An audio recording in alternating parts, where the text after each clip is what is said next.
Assalamualaikum warahmatullahi wabarakatuh. Nabi Khidir. Sudah lama ana ingin membahas Nabi Khidir dalam kajian karena banyak yang membahas Nabi Khidir sebenarnya, tetapi biasanya menggunakan informasi dan referensi yang tidak valid, yang tidak sahih. Makanya insya-Allah Al-Faqir akan bercerita tentang Nabi Khidir dan menjawab banyak pertanyaan tentang Nabi Khidir. Apakah beliau sekedar orang soleh atau beliau seorang nabi? Apakah beliau pernah ke Indonesia? Apakah beliau orang Indonesia? Apakah beliau masih hidup? Apakah beliau pernah ketemu Nabi Muhammad? Bagaimana cerita beliau dengan Nabi Musa alaihissalam? InsyaAllah semuanya akan dijawab.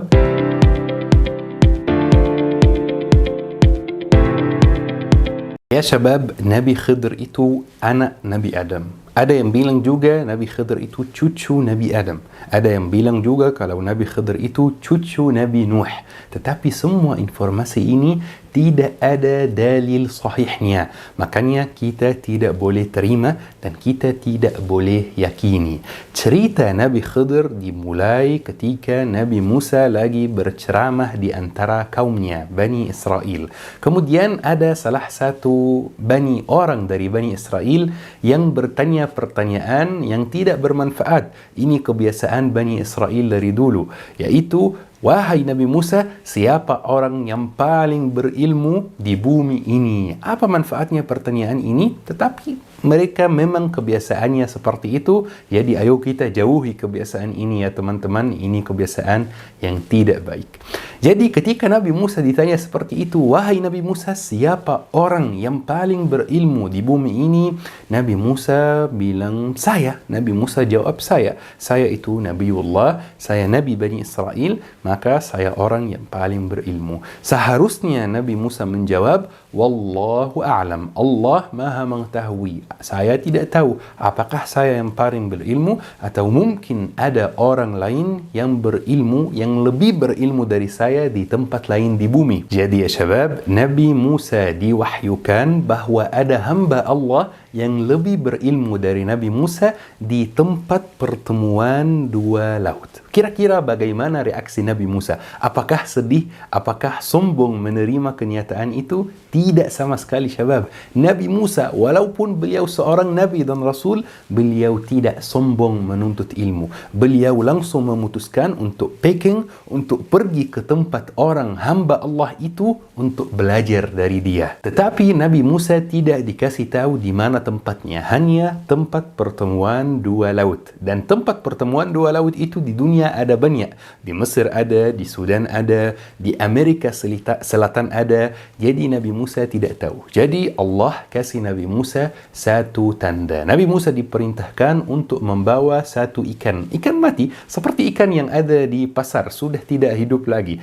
Ketika ikan itu dihidupkan kembali sambil perjalanan Nabi Musa, dihidupkan kembali oleh Allah Subhanahu wa taala dan ikan itu terjun ke laut lagi, maka inilah tempat hamba Allah yang dimaksud.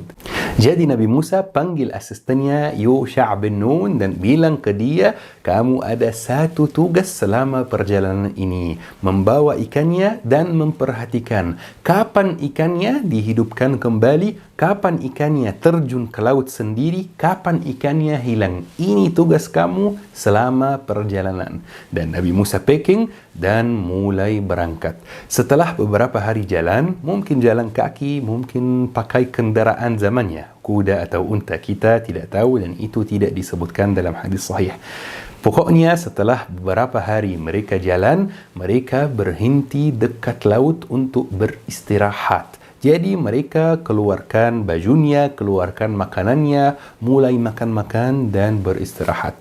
Hari selanjutnya mereka lanjut perjalanan lagi, tetapi dua-duanya tidak memperhatikan hal yang sangat penting, yaitu ikannya hilang.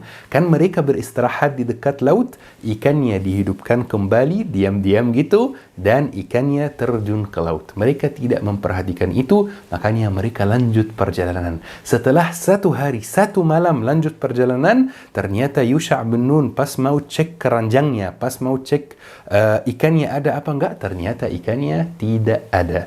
Jadi Yusha' bin Nun minta maaf kepada Nabi Musa, maaf, aku tidak lihat ikannya. Nabi Musa jawab, tidak apa-apa, memang ini yang kami tunggu-tunggu kan. Jadi mereka balik lagi, dan pas mereka melihat jejak ikannya pas keluar dari keranjang dan masuk ke laut, mereka sudah tahu ini tempat hamba Allah. Dan betul ya syabab, ketika mereka sampai tempatnya, mereka ketemu orang yang duduk tidur di atas satu batu yang besar, dan sekitarnya ada kehijauan. Hijau atau warna hijau dalam bahasa Arab artinya akhdar. Makanya beliau disebutkan Al-Khidr. Al-Khidr artinya orang hijau atau orang yang menghijau tempat sekitarnya. Beliau disebutkan Al-Khidr karena itu.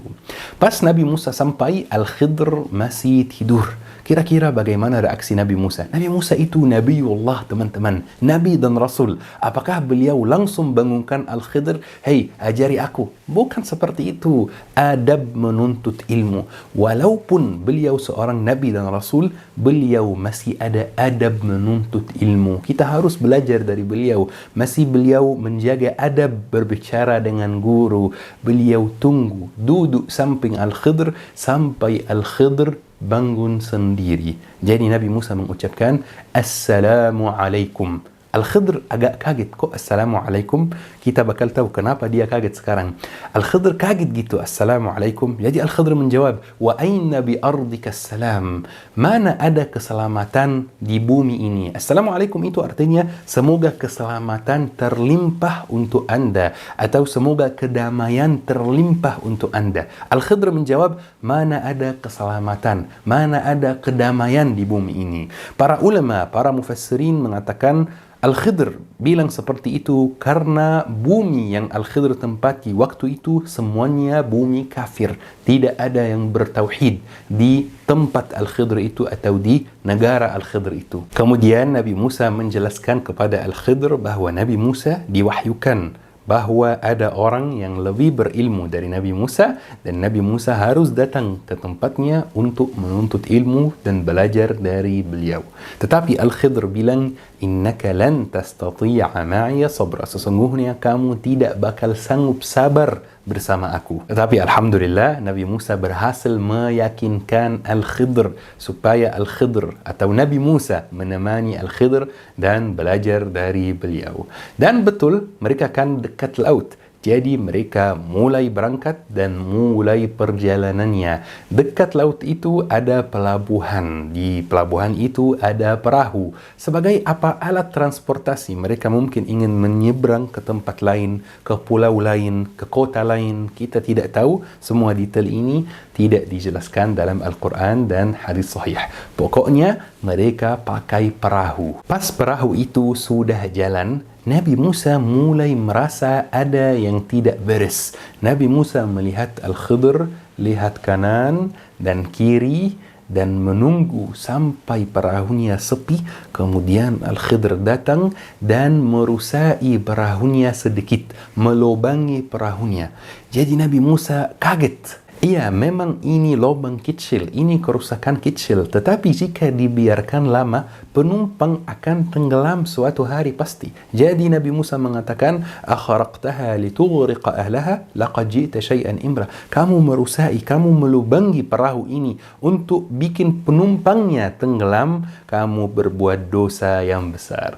Jadi Al-Khidr otomatis menjawab, alam aqul laka innaka lan tastati'a ma'iya sabra? Bukankah aku mengatakan kamu sesungguhnya tidak bakal sanggup sabar bersama aku? Kemudian Nabi Musa minta maaf sama Al-Khidr supaya Al-Khidr setuju menemani Nabi Musa selama perjalanan ini, supaya Nabi Musa bisa belajar dari Al-Khidr. Ketika mereka lanjut perjalanannya, Nabi Musa mulai merasa ada yang tidak beres lagi. Tiba-tiba Al-Khidr berhenti dan melihat beberapa anak yang main. Mungkin main bola, mungkin ada mainan lain. Pokoknya mereka main. Kemudian Al-Khidr melihat memandang satu anak gitu. Dan Al-Khidr menunggu sampai anak itu sudah sendiri, sudah sepi. Kemudian Al-Khidr mendekati anak itu dan membunuh anak itu. Ya Allah, Nabi Musa kaget Coba bayangkan teman-teman jika ada orang yang membunuh anak kecil depan mata teman-teman gitu. Pasti teman-teman emosi, pasti teman-teman marah. Kemudian Nabi Musa mengatakan, "Aqatalta nafsan zakiyatan bighairi nafs, laqad ji'ta syai'an nukra." Kamu membunuh jiwa yang bersih tanpa alasan, sesungguhnya kamu berbuat sesuatu yang mungkar, sesuatu yang keji. Otomatis Al-Khidr mengatakan, "Qala alam aqul laka innaka lan tastati'a ma'aya sabra?" Bukankah aku katakan kepadamu bahwa kamu tidak sanggup sabar bersama aku? Jadi Nabi Musa minta maaf lagi sama Al-Khidr dan mengatakan, ini kali kedua, jika aku bertanya tentang sesuatu untuk kali ketiga, jangan menemani aku lagi. Kemudian mereka lanjut perjalanan dan sepertinya mereka capek pas di dalam perjalanan ini mereka capek, banyak aktivitas, banyak tempat yang mereka kunjungi, jadi mereka ingin makan, mereka sudah lapar, sudah haus. Pas mereka merasa lapar dan haus, mereka sampai satu desa.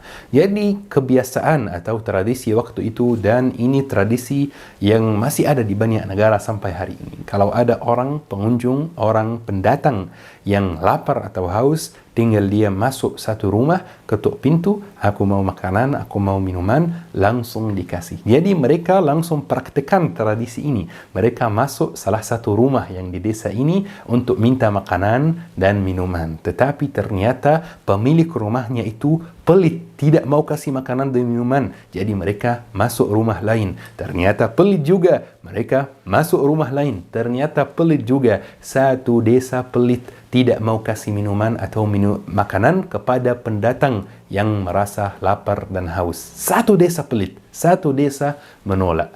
Jadi mereka berhenti untuk istirahat dan mereka bertiga merasa tidak enak terhadap warga desa tersebut karena seperti diusir, tidak mau dikasih makanan atau minuman, tidak mau dijamu. Dan pas mereka berhenti untuk beristirahat, ternyata di samping mereka ada dinding yang sudah mau roboh. Dan ternyata juga Al-Khidr melakukan hal yang bikin Nabi Musa penasaran. Sepanjang malam Al-Khidr memperbaiki dinding itu. Jadi Nabi Musa agak kaget, kok memperbaiki dinding di desa yang warganya menolak kita? Jadi Nabi Musa mengatakan, "Lau syi'ta lattakhazta 'alaihi ajra." Kalau kamu mau, kamu bisa dapat upah untuk itu. Wah, sudah 3 kali Nabi Musa mengomentari perbuatan Al-Khidr. 3 kali. Sudah bahaya ini. Al-Khidr langsung mengatakan, "Hadza furaqu baini wa bainik." Ini perpisahan antara aku dan kamu. Dan Al-Khidr mulai menjelaskan kenapa dia melakukan hal-hal yang menurut Nabi Musa tidak harus dilakukan. Ternyata kapalnya, pemiliknya itu orang miskin yang bekerja di laut. Orang miskin punya kapal, punya perahu, yang dipakai sebagai transportasi, memindahkan warga dari A ke B. Dan mereka ambil upah, ada tarifnya, dan pemiliknya tidak kaya. Dan ternyata di pelabuhan berikutnya ada raja yang zalim. Setiap kapal yang melewati pelabuhan raja zalim itu dicek. Jika perahunya utuh, jika perahunya kuat, tidak ada lubang, tidak ada kerusakan, perahunya diambil secara terpaksa. Jika perahunya ada lubang walaupun sedikit, perahunya ditinggalkan. Mana yang lebih baik? Perahu kita ini ada lubang yang kecil yang bisa diperbaiki nanti, atau perahu diambil secara terpaksa oleh raja yang zalim itu? Pasti ada lubang lebih baik. Coba bayangkan ya teman-teman, bagaimana reaksi pemilik perahunya pas lihat lubang itu. Pasti dia sedih, pasti dia memikirkan biaya memperbaiki lubang. Tetapi dia tidak tahu kalau lubang itu ada demi kebaikan dia sendiri. Dia tidak tahu kalau kadang-kadang ada takdir buruk yang terjadi demi kebaikan kita sendiri. Maka teman-teman, kalau misalnya antum pagi mau berangkat dari rumah, ternyata mobilnya tabrak sedikit dan antum sepanjang hari di bengkel memperbaiki mobilnya, jangan sedih. Mungkin itu demi kebaikan antum sendiri. Bisa jadi kalau mobilnya tidak tabrak, antum masuk tol, mungkin ada kecelakaan, satu keluarga meninggal. Mana yang lebih baik? mobil tabrak sedikit atau ada kecelakaan parah dan banyak yang meninggal. Kadang-kadang takdir buruk itu terjadi demi kebaikan kita sendiri. Dan ternyata ya jamaah, anak kecil yang dibunuh itu takdirnya jika dia sudah besar dia akan menjadi taghiyah. Ketika kita mengecek arti taghiyah dalam terjemahan, artinya orang sesat. Dan saya sebagai orang yang bidangnya adalah ilmu agama dan bahasa Arab, menurut saya terjemahan ini kurang tepat. Taghiyah itu artinya bukan orang sesat. Taghiyah itu jauh lebih buruk dari orang sesat. Taghiyah itu seperti Fir'aun yang mengaku Tuhan, itu jauh lebih buruk dari sekedar orang sesat. Anak itu jika meninggal sekarang, dia akan masuk surga karena dia belum baligh. Bagaimana kalau dia sudah baligh, sudah menjadi taghiyah, sudah berdosa, pasti akan disiksa di neraka. Kemudian anak itu juga bikin orang tuanya lelah gitu. Allah ingin mengganti orang tuanya dengan anak yang lebih baik, lebih soleh. Ini takdirnya.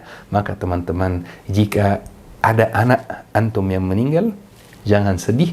Insya Allah, Allah akan mengganti dengan yang lebih baik, lebih soleh, lebih bermanfaat buat antum. Dan ya syabab, ternyata dinding yang mau roboh itu yang diperbaiki oleh Al-Khidr, di bawahnya ada harta karun, ada simpanan buat anak yatim di desa itu.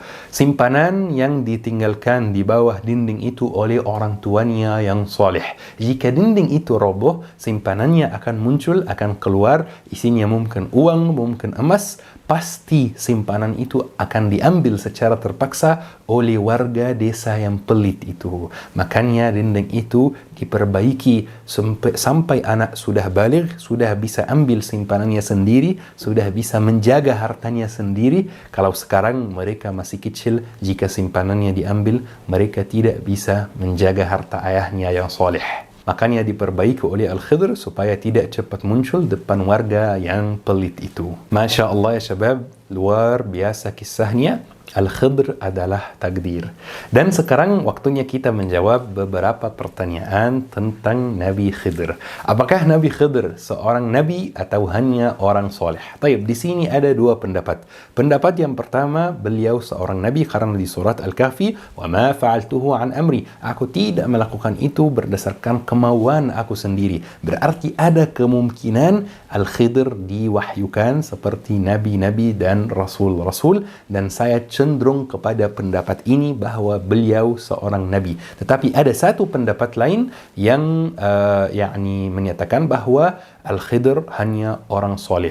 Ini masalah khilafiyah, masih ada kelapangan. Jika ada yang berpendapat bahwa Al-Khidr seorang nabi, boleh, tidak masalah. Jika ada yang berpendapat bahwa Al-Khidr hanya orang soleh, bukan seorang nabi, boleh, tidak masalah. Ini masalah khilafiyah. Satu pertanyaan lagi ya teman-teman yang perlu ana jawab juga. Apakah Al-Khidr masih hidup? Ada dua pendapat juga. Pendapat yang pertama itu pendapat beberapa ahlu tasawuf, yaitu Al-Khidr masih hidup. Tetapi ini pendapat yang dalilnya dhaif semua. Tidak ada hadis sahihnya. Kalau misalnya beliau masih hidup, kenapa beliau tidak datang dan ketemu Nabi Muhammad? Kalau misalnya beliau masih hidup, kenapa beliau tidak datang dan bayat kepada Nabi Muhammad? Kenapa beliau tidak datang dan ikut di tentara Nabi Muhammad dan berjihad di jalan Allah? Kalau beliau masih hidup, mana dalil sahihnya? Mana hadis sahihnya?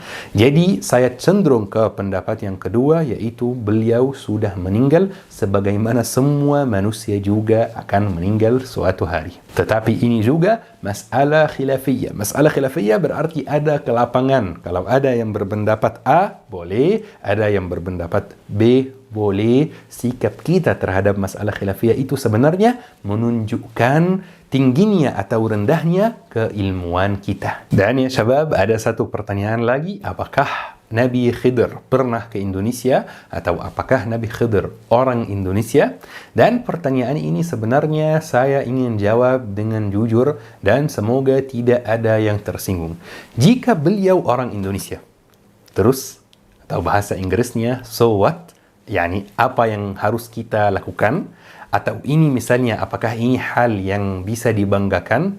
Ini sebenarnya contoh pertanyaan-pertanyaan yang tidak bermanfaat. Beliau orang Indonesia, beliau orang Amerika Serikat, beliau orang Mesir, beliau orang Jerman, itu bukan urusan yang penting dan bukan pertanyaan yang penting. Kita sebagai orang Muslim tidak perlu memperhatikan hal-hal berikut. Yang penting dan yang pasti, Nabi Khidir itu beragama Islam, Nabi Khidir itu Muslim, Nabi Musa Muslim, Nabi Muhammad Muslim, Nabi Adam Muslim.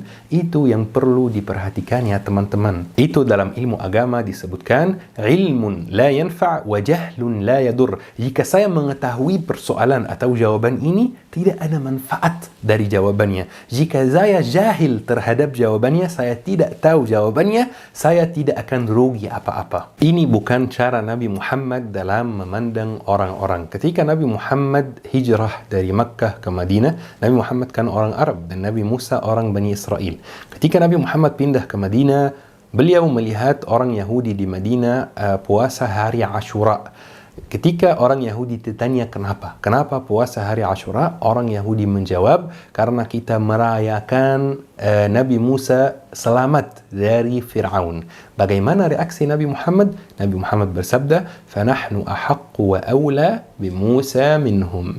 Kami lebih berhak, lebih pantas memuliakan dan mengikuti Nabi Musa dibanding mereka. Nabi Muhammad tidak memandang ras, Nabi Muhammad tidak mikir Nabi Musa itu orang Bani Israel, ya kami orang Arab berarti tidak harus puas. Tidak, itu tidak ada dalam Islam. Misalnya ya jemaah, saya kan walaupun sudah lama tinggal di Indonesia, saya orang Mesir, saya lahir di Mesir, dan Fir'aun itu orang Mesir juga, dan selalu kita tahu sisi negatifnya Fir'aun, ya, tetapi tidak ada yang tahu sisi positifnya Fir'aun. Itu jarang dicerita. Kalau Fir'aun itu bikin negara Mesir itu sangat kaya, bikin negara Mesir itu negara terkuat di dunia waktu itu, bikin rakyat Mesir itu sangat sejahtera, sangat kaya, hidupnya sangat nyaman. Tetapi pertanyaannya, apakah saya sebagai orang Mesir bangga kepada Fir'aun? Jawabannya tidak bangga sama sekali. Saya lebih bangga kepada Malikul Saleh di Indonesia yang menolong agama Allah, yang menyebarkan agama Islam. Jadi ya syabab, ketika kita kaji Nabi Khidir itu orang Indonesia atau bukan orang Indonesia, itu sebenarnya boleh, tidak haram, tidak termasuk perkara yang haram dibahas misalnya. Boleh saja, tetapi apa manfaatnya? Lebih baik kita fokus pada hal-hal yang bermanfaat, yang ada misalnya manfaatnya kita bisa praktekkan dalam kehidupan sehari-hari. Tetapi setelah kita tahu kebangsaan seorang nabi atau ras seorang nabi, apa manfaatnya? Tidak perlu. Fokus pada ajarannya, fokus mengimani dia dan pahami kisahnya dengan baik dan mengambil hikmah-hikmah baik dari kisah Nabi Khidir bersama Nabi Musa. Ini yang paling penting. Semoga kajian hari ini tentang Nabi Khidir bermanfaat insyaAllah. Syukran syabab. Wassalamualaikum warahmatullahi wabarakatuh.